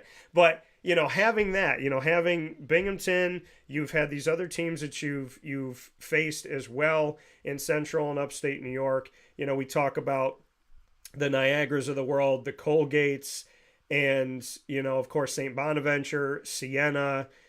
What is all that been like? Because like I said, you're not a stranger to it. This is something that we have seen you do before with your teams, University at Buffalo as well, and so on and so forth. What is that like? And what does that do now that you're D1 and you were facing some of these D1 schools, but now that, you're D1 with them, just what this non-conference does? Because when I see Siena, Buffalo, and, I see Colgate and Binghamton, of course, in conference, and Niagara and so on and so forth. To me, I get excited. To me, there's like more weight to that with you both being Division I institutions, whoever you're playing in the state of New York. What has that meant to you? And do you think that can grow the fan base? Can that grow a lot of this non-conference schedule, having these matches with Lemoyne being a D1 and going, all throughout the state to face other D1s? Yeah, it's been great. And that's the big thing. There's limitations placed upon Division I schools in terms of how many Division II schools or other schools, that they can play. So where before it's like I'm reaching out to try to get a hold of these guys, like Niagara, establish a relationship, like St. Bonaventure, establish a relationship. It wasn't just easy. Now it's like it's easy. And whereas this past season I've gone to basically all those schools, now next year they're going to be coming to us. So it's been a great relationship, and yeah, like you said, it does carry more weight when we're playing Siena, when we're playing Bonaventure, we're playing those teams that are like us, private institutions.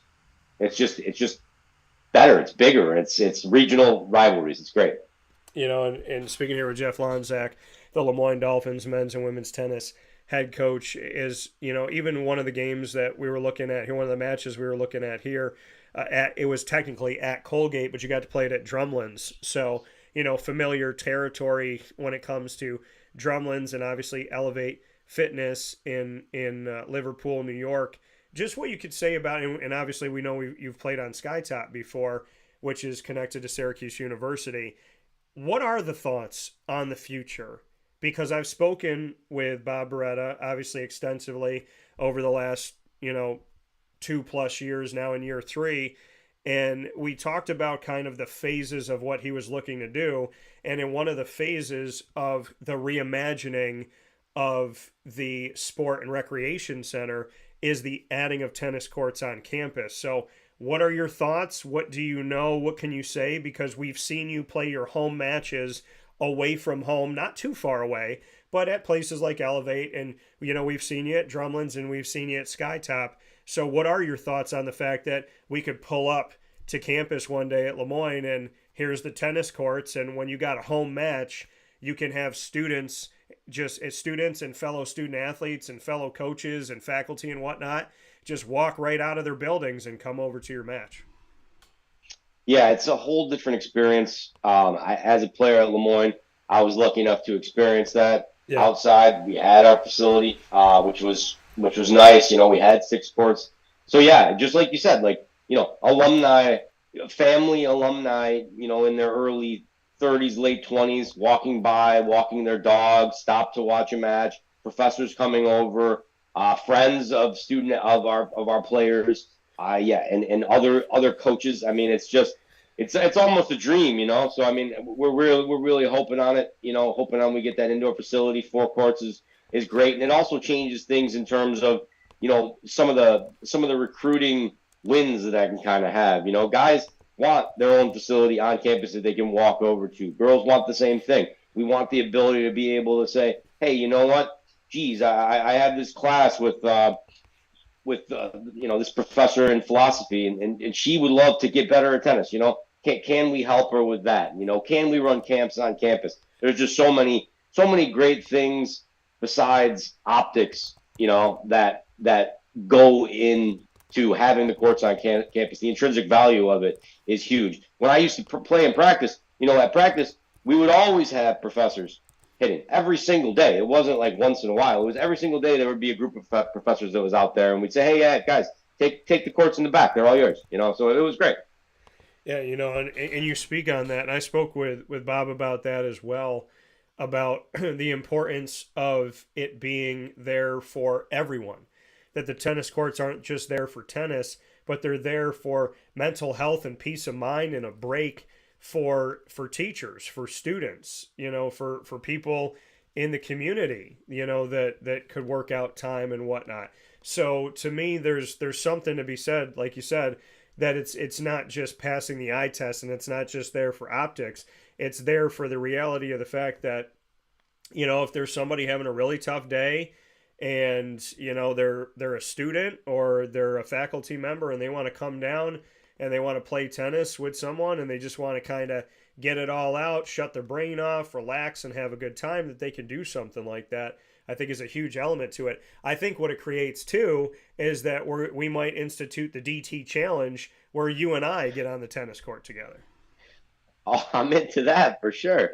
For sure. You're going to have to go easy on me. You're going to have to play with like your offhand, maybe your foot or something like that. I mean, I don't know if you saw the movie, but About My Father with Sebastian Maniscalco and Robert De Niro that came out last year. He's playing tennis and he's there with his girlfriend, and her brother are playing against him and his girlfriend's mom. So he's pretending that he doesn't really know how to play because he doesn't want his dad to know that he took lessons and he paid for lessons and all this stuff. And then all of a sudden he takes off all his wind gear and he's got all the white on, he's got the shorts on, and he starts doing all these moves and all this stuff. So I might try to do that. I might take lessons and then I might come out there and then, in the middle of the match, rip off my wind pants and, show you that I know a little bit more than I don't think I'm bad. I mean, the last time I got on the tennis court, I don't think I'm bad. And I've made some saves and given myself some opportunities. I call it the Statue of Liberty when all 5'8" of me somehow gets 7 feet in the air and knocks that thing back when you think that it's going to go past me. So, I mean, all I'm saying, Jeff, is I don't think I'm a bad tennis player, but, worldly talent over here with you. You might have to play with your nose. I don't know. We'll have to figure it out. Oh, I'll tell you what. I don't know. I feel like I get worse every day on the tennis court. So believe me, I'm catching up to almost everybody. So it's such a difficult sport. And you being a basketball guy have the athleticism and the athletic ability that I'm sure you would be good for sure. Well, thank you. I appreciate that. I tell people if I'm not good at golf, that's supposed to happen because good basketball players suck at golf. So that's a reality. But yeah, tennis, no, yeah, thank you for that compliment. Have you gotten the soon-to-be misses out on the tennis court? Oh, yeah, absolutely. Yeah, we, it's a business. It's a business thing for me. I'm giving lessons, we're not competing. But she enjoys it. She likes to swing. The kids like it. My daughter kind of sees it more as my thing. So she's a little bit more into softball and hopefully golf this summer. But yeah, I try to pass on the sport as much as I can. Yeah, I was gonna say, and I hope you're not charging. You said it's for lessons and it's business. I hope you're not charging the soon to be misses. That's not gonna work out well for you. Definitely not. But I'm working on our game as if I would have been charging. That type of thing. Fair enough. But as we look at this, and like we said, coming up here with the NEC postseason. The level of talent in the NEC, what have you taken away from that? Because we Tarantino'd this thing and we went back to talk about the non-conference and the New York-based teams and to get into a team that's right down 81 in Binghamton in men's and women's tennis, talk about Libby for a women's side as well as on the men's side with Nick. But for you, when you look at the NEC play, what has that been like as far as competition-wise? I know on the men's side you went 3-4 in the NEC, and on the women's side you went 4-2. Overall, the women are just shy of being 500, and the men have a winning record. So, what did the NEC show you in year number one? Yeah, its depth is pretty impressive. From each team is solid. So yeah, each team, each player. I mean, there's nobody that can't play. Everybody's pretty good. On the women's side, I feel like some of the top teams are very, very good. And on the men's side, I feel like we're right there. We can kind of compete with anybody. Yeah, and for you, for both of these teams, I know the men's, when we were looking at the NE10 and the work that you had when this was when they were both at Division II programs, the men's team would be kind of carrying the torch, and you were trying to bring the women's team along and get them, to parallel there and take in some of those victories and some of those good things, but they were playing in separate seasons. They were playing at separate times of the year. Now that they're both playing at the same time, what has that done positively, in your opinion, as a coach? Because you're overseeing both programs. So having men's and women's happening at the same time, what has that done positively for you as a coach and as a leader?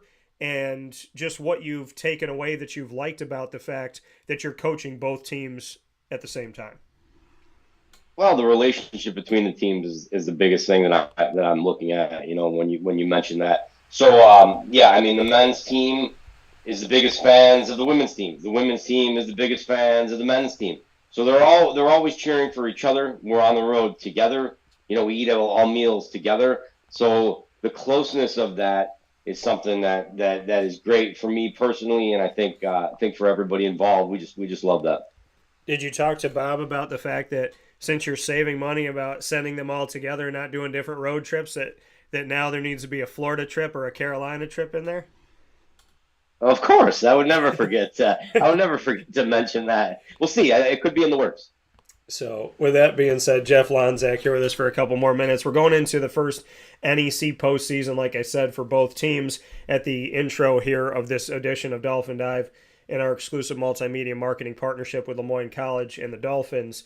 So as we have these matchups both happening, we have April 12th through the 14th is going to be the NEC postseason here in New Jersey, and the women are going to start things off with their match being at this Friday, April 12th at 11:30 a.m. against FDU, once again at Mercer County Tennis Center in West Windsor, New Jersey. In the same place later on Friday, April 12th, the men will take on LIU, Long Island, at 2 p.m. Eastern Time. What can you say about the preparation for this and your thoughts on going to the tennis center in West Windsor, New Jersey? Do you have experience with this tennis center? Do you know the area, and just what you can say about the fact that you're going to embark on history for both of your programs as they will be playing in their first ever NEC postseason? Yeah, the preparation and the mental, I guess, the mental preparation too is huge. You can feel it at practice. Everybody's a little bit more tense. They're kind of calling on themselves a little bit more, expecting of themselves a little bit more this week. So that's key. I'm trying to kind of be zen, in my approach to really almost everything with the team. So, but I can see it and I can feel it and I can almost touch it, the tension. So is that a good thing? I think it is, because last year on the men's side especially, we kind of proved that it was a good thing with that. We were tense going in, yeah, but everything worked out coming out. So yeah, you can definitely feel it. It's exciting. I've never been to this facility. I've known of it for years. One of the better JUCO teams in the country plays at that facility. So there's 22 outdoor and 6 in.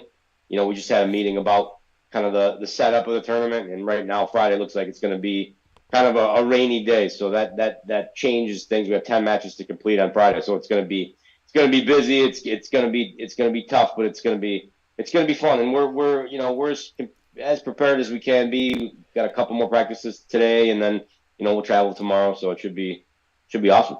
You talk about inside outside. You and I discussed this before. Does your team have a preference? Does it matter to you? Do you think you've done enough indoor, outdoor to be competitive, whichever you're going to end up? Because the weather will dictate, but there are teams that are predominantly indoor specific or outdoor specific, depending on the personnel that they have. So do you feel like it's balanced for you this year for men's and women's, for both of the squads, or how do you look at it? To be honest, I'd say on the women's side, we're a little bit better outdoors. Just the type of players that they are across the board. There's a few players that are better inside. On the men's side, we're probably a little bit better inside.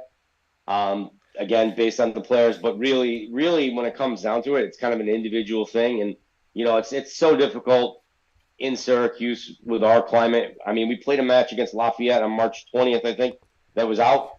And after that, we've had 2 practices out. So it's just difficult to make it happen. So I mean, we're doing our best with it, and we're just making sure we're feeling the ball every day and ready to go no matter what the conditions are. Jeff Lonczak, head coach, men's and women's tennis on site at Lemoyne, leading both of these programs in Division I in their first season there and first season in the NEC. I'd be remiss if I didn't ask you this in the last final moments. We are, as of tomorrow, exactly 2 weeks away from the first round. What will the Chicago Bears do with having 2 picks in the top 10? What will Chicago do with pick number 1? And what will Chicago do with their next pick in the first round, which will take them to a place where they will be picking first overall, as we know, and then they will be picking right after that, just shortly after, number 9 overall. What are they going to do? What are your thoughts? I think that I think Caleb Williams is pretty much a done deal there at 1. I think that's going to happen. At 9, I mean, I think we have 3 positions of need that we need to address, and I think it's going to be best player available. My guess is that my hope is that Dallas Turner falls to us so we can get another edge rusher to pair up with Sweat on the other side of the ball. Yeah, I mean, I'm looking at this. I think you should take Drake May. So I think that's what you should do. Caleb Williams, he's talented, but I'm a little uneasy about the situation. So I would take Drake May if I were you. They didn't listen to me because I said keep Justin Fields, go and get Derrick Henry with all the money that the Bears had, and then draft Marvin Harrison Jr. They can still get Marvin Harrison, arguably, potentially, at number 9, but it depends on what a lot of teams are going to do here. I don't know if he's going to drop that far. Honestly, if Chicago doesn't take him, which I don't think they will because they need a quarterback now, I think, and this is crazy, but I see this happening, and I said it last week, and I'm going to continue to prognosticate it. Jim Harbaugh's back in the NFL. He's back on the West Coast. He got Justin Herbert. I said, with him being the head coach of the Los Angeles Chargers, I had made the statement of the best weapons for Herbert are all getting older, and they don't stay healthy. Within the next couple years, they're going to have to move on from them. Well, they did that in a more Speedy Gonzalez way. Those guys are gone. Keenan Allen's gone. Mike Williams gone. Austin Eckler's gone. At number 5 overall, there is a world where Jim Harbaugh has Justin Herbert and Marvin Harrison Jr. What do you think?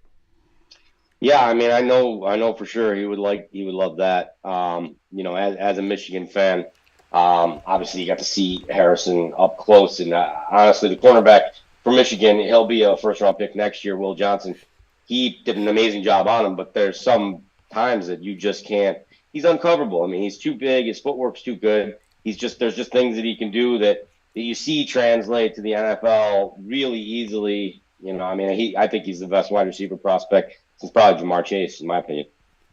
Coming from Jeff Lonczak, giving you the tennis and football and providing lessons for his soon-to-be misses for free because he's smart. So that being said, Lemoyne Dolphins men's and women's tennis head coach ahead of the first ever NEC postseason for Lemoyne, first ever Division I postseason for Lemoyne. Jeff, I know you're going to bring it to West Windsor, New Jersey. I will be paying attention this weekend, Friday through Sunday. I'm looking forward to it. You and I, of course, will keep in touch, and I look forward to having you back on, and would love to have some of your student athletes on to talk about their experience as well. Ooh, good. Yeah, let's make that happen. I know they'd be into it for sure. So that coming from Jeff Lonczak. Jeff, have a fantastic day, and I look forward to seeing you soon. Thanks, Dan. Always a pleasure. Appreciate you. All right, thank you. Appreciate you too. Take care. See ya. Bye. See you. That coming from Jeff Lonczak here on Wake Up Call with Dan Tortora, where sports truly meets that thing called life. As Jeff is here with us, and all throughout his season, we have the opportunity to talk with him of many years now, and I definitely am grateful for all those conversations we get to have. I look forward to talking with the student athletes for the men's and women's tennis team as well. We're going to take our final step aside for a fast break. We'll be back to wrap up today's show as we return to the studios after spending some time down in our second home of the Sunshine State of Florida. We'll be back right after this and these special messages from our fantastic partners in Central and Upstate New York. In these unique times, there are those in our community that give us a sense of normalcy and positivity. Pizza Man on 50 Oswego Street in Baldwinsville has been here for you for over 35 years and is here now. Call 315-638-1234 or order online at pizzamanbville.com to bring those familiar tastes into your home. And remember to come see our monthly on-site broadcasts centered around the community and our Baldwinsville Bees. Pizza Man in Baldwinsville. Any way you slice it, they are always here for you.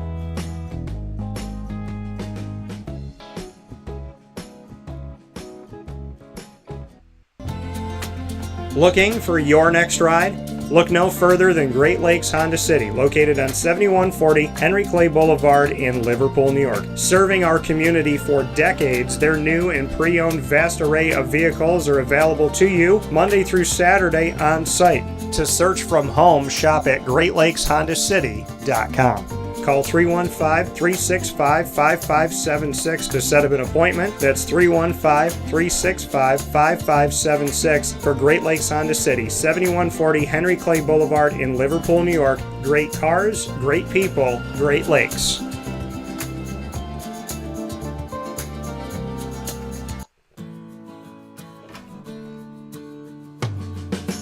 Our corporate purpose at Chick-fil-A is to glorify God by being faithful stewards of all that's entrusted to us and to positively influence all those who come in contact with Chick-fil-A. And what became increasingly clear from our success in Cicero is that people love Chick-fil-A. And also I think we recognized that, we had a great opportunity to grow the brand and grow our platform. I felt incredibly grateful when I was selected to be a Chick-fil-A operator. I think what it's meant for me, what I've come to realize on a very deep level is that this is a calling for me. It's not a career, it's not a job. The Lord called me to be a Chick-fil-A operator and to use these restaurants to glorify Him and to positively influence other people. I'm blessed. I'm very blessed. Head to Chick-fil-A Clay on 3974 State Route 31 in Liverpool, New York.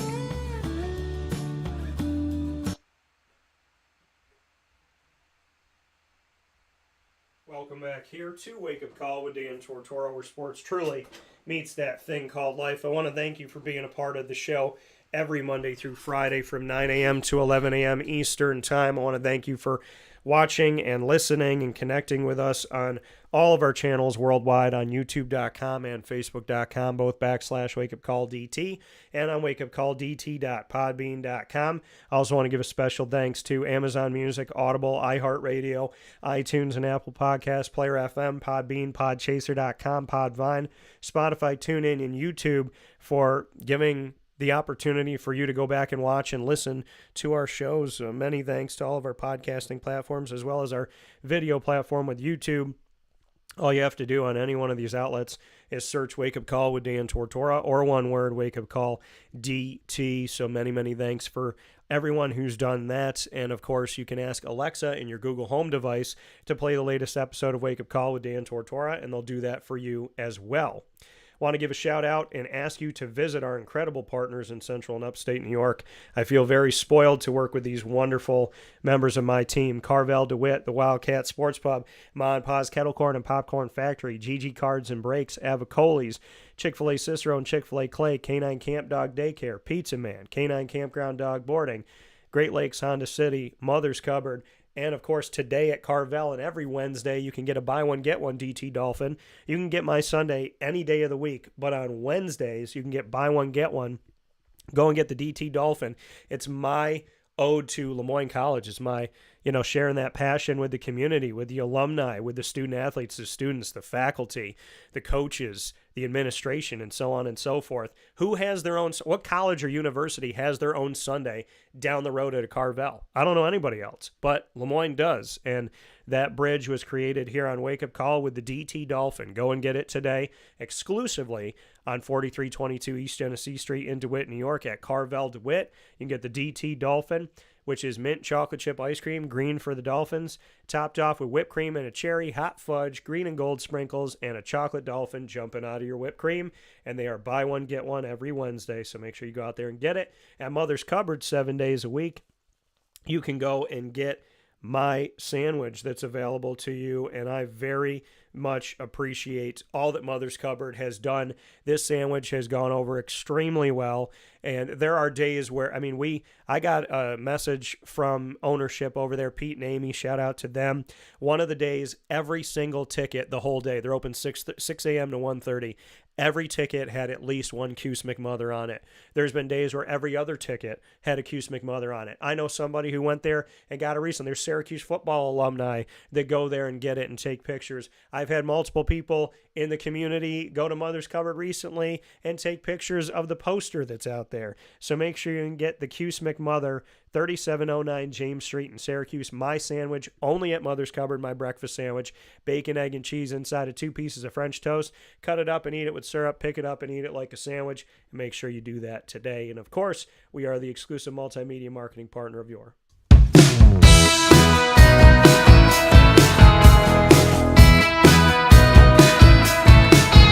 Moyne College Dolphins. It's Fins Up every single month on Wake Up Call. You find your Dolphins on Wednesdays during Dolphin time, like today. AD and DT, the first and third Wednesday of each month. Bob Brett is actually going to be joining me on Friday. We're going to underpromise, overdeliver. You got a bonus Dolphin Dive. You're going to get another Dolphin Dive next week as well.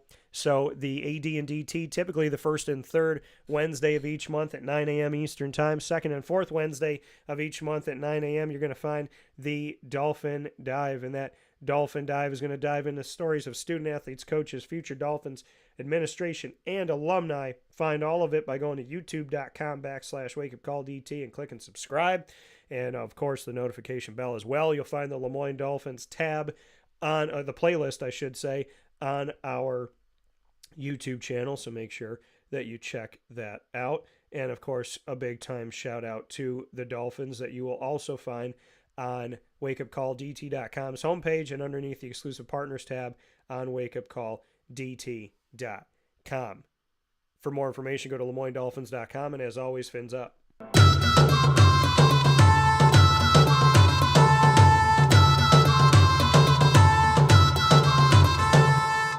The Bryan and Stratton College Bobcats of Syracuse are exclusive multimedia marketing partners with Wake Up Call with Dan Tortora, making history with the Bobcats right there on James Street in Syracuse, New York. You will find campuses for Bryan and Stratton College of Syracuse right there on James Street, as well as right off of 57 in Liverpool. Make sure that you check out all that they have to offer in their scholastic world, as well as in the sports world. Their student athletes, coaches, and administration join me throughout the year and what we call the Bobcat Buzz. And we just had a Bobcat Buzz takeover where the Bobcats baseball team joined me on Monday, and I was also joined by the director of the Syracuse campuses of both Syracuse and Liverpool, Mary Hawkins. And you can check out all of that by going to youtube.com/wakeupcalldt and making sure that you click subscribe and the notification bell, and you'll find the BSC Syracuse playlist.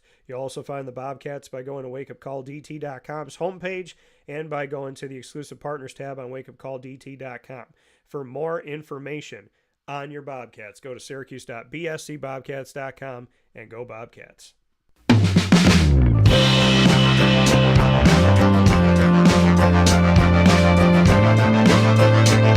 The Binghamton University Bearcats are exclusive multimedia marketing partners with Wake Up Call with Dan Tortora.